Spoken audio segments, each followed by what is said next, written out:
Henry Ungang Anak Uning, S32649. Hai, nama saya Vicky Kedutalap, nomor metrik S32217. Hai, nama saya Vincent Sapan Anak Juni, nama metrik S32226. Nama saya Agustin Tanggalan Napita, S32211. Hello, nama saya adalah Konstantin Anak Cengan, nomor metrik adalah S31885. Hai, nama saya Nur Atika binti Uthman, S32210. Nama saya Dipni Devena Lemok Anak Edward, S3619. Nama saya Florina Felicia Anak Bonyau, S32225. Nama saya Siti Aisyah Fatah binti Husin, S32214. Selamat petang dan salam sejahtera semua. Untuk hari ini, tugasan kita adalah berkenaan dengan penyediaan kawasan untuk tanaman kelapa sawit. Okey. Penyediaan kawasan adalah termasuk pembukaan jalan, buat parit, kawasan curam dan kawasan yang rata. Satu adalah pembukaan kawasan berkenaan dengan penanaman semula tanaman sawit. Yang satu lagi adalah pembukaan kawasan baru atau pembukaan kawasan hutan untuk penanaman sawit.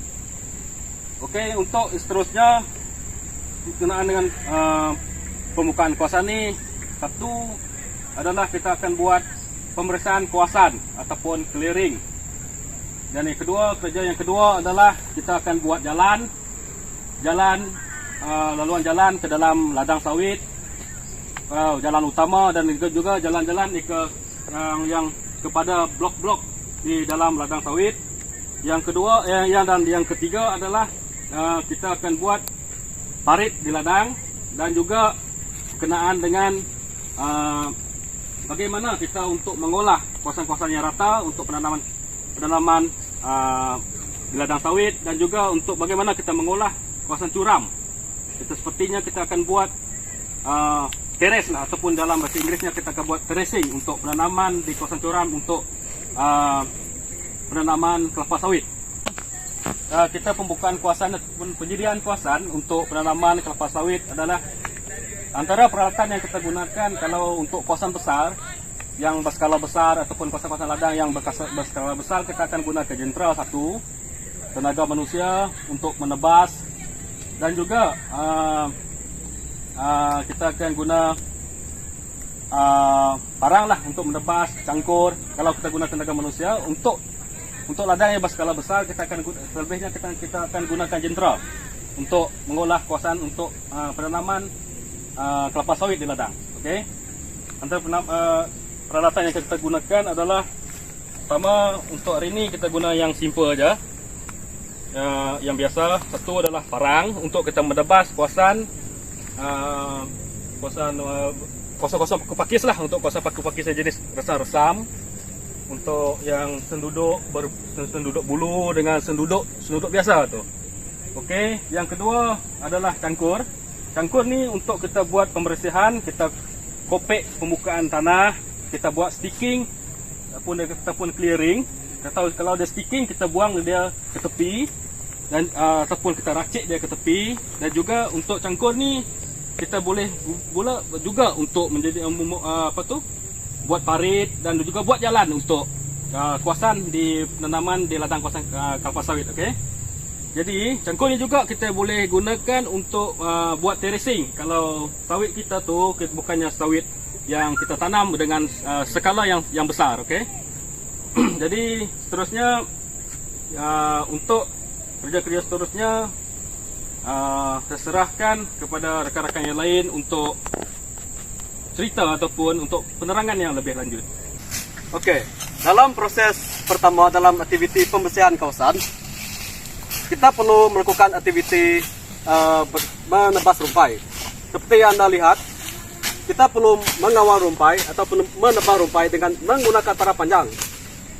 Kita perlu menebas rumpai di bagian pangkal, dan kita juga boleh menggunakan kedah cara mencangkul.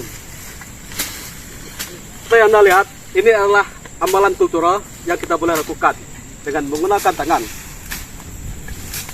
Okey, rumpai perlu dibuang supaya tidak mengganggu aktiviti pertumbuhan pokok yang akan kita tanam. Sebentar tadi kita sudah melihat aktiviti pembersihan kawasan. Seterusnya adalah aktiviti staking. Aktiviti staking adalah aktiviti menyusun sisa-sisa rumah-rumah, sisa-sisa dahan dan sebagainya. Manfaat staking adalah untuk memudahkan aktiviti pembersihan dan aktiviti selain itu, manfaatnya adalah untuk memudahkan penandaan kawasan. Peralatan yang digunakan semasa staking adalah cangkul dan kereta sorong. Itu sahaja daripada saya.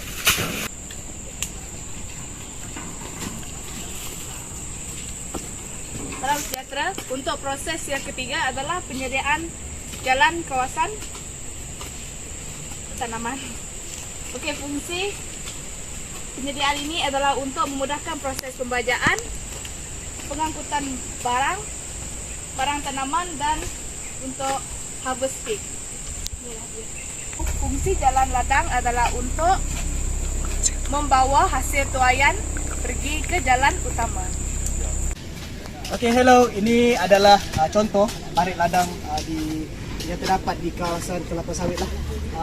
Parit ladang ni dibina bertujuan untuk mengalirkan air daripada dalam ladang lah, daripada dalam sawit. Parit ladang ini dibina khususnya untuk mengelakkan kawasan ladang daripada banjir yang akan menyebabkan kawasan ladang dan tanaman boleh rosak lah disebabkan banjir. Okay, itu sahaja daripada saya. Terima kasih. Hello, salam sejahtera semua. Ini merupakan jalan utama, itu jalan utama ladang kelapa sawit. Jalan utama ini adalah bertujuan untuk membawa jalan yang digunakan untuk membawa kelapa sawit dari ladang hingga ke kilang. Selain itu, jalan utama juga bertujuan untuk membawa peralatan seperti baja, mesin-mesin untuk kegunaan di ladang melalui jalan ini. Sekali, jalan utama mestilah sentiasa dibeki agar tidak rosak untuk memudahkan pembawaan buah tandan segar keluar untuk dihantar ke kilang. Kali ialah jalan utama hendaklah sentiasa dibeki agar memudahkan kerja-kerja traktor untuk keluar masuk ke ladang, membawa hasil dan juga peralatan. Jalan utama mestilah diperbaiki dari semasa ke semasa untuk mengelakkan kerosakan yang lebih teruk. Sekian, terima kasih. Jika anda dapat lihat di sini, mereka sedang melakukan aktiviti membuat teres. Teres ini adalah kerja-kerja memotong area bukit dan tanah yang bercerun. Okay. Kaedah ini dilakukan bagi memudahkan aktiviti penanaman pokok dilakukan dan pengurusan amalan agronomi menjadi lebih mudah. Teres ini dibina pada kawasan yang bercerun melebihi 25 darjah. Dan selepas teres dibina, tanaman penutup bumi perlu ditanam bagi mengelakkan hembusan terjadi. Itu saja daripada saya. Hai, selamat sejahtera. Seperti yang kita dapat tengok, dekat sini adalah merupakan parit utama. Parit utama ini adalah merupakan parit yang bersambung dengan parit kecil ladang. Fungsi parit utama ladang ini adalah untuk menyalurkan air yang keluar daripada parit ladang ke parit utama. Fungsinya juga adalah untuk mengelakkan daripada parit ladang air dia bertakung dan mengelakkan kawasan ladang daripada banjir. Salam sejahtera. Penyediaan kawasan tanah rata adalah untuk memudahkan proses mengutip buah lerai, buah sawit, pemangkasan dan penuaian.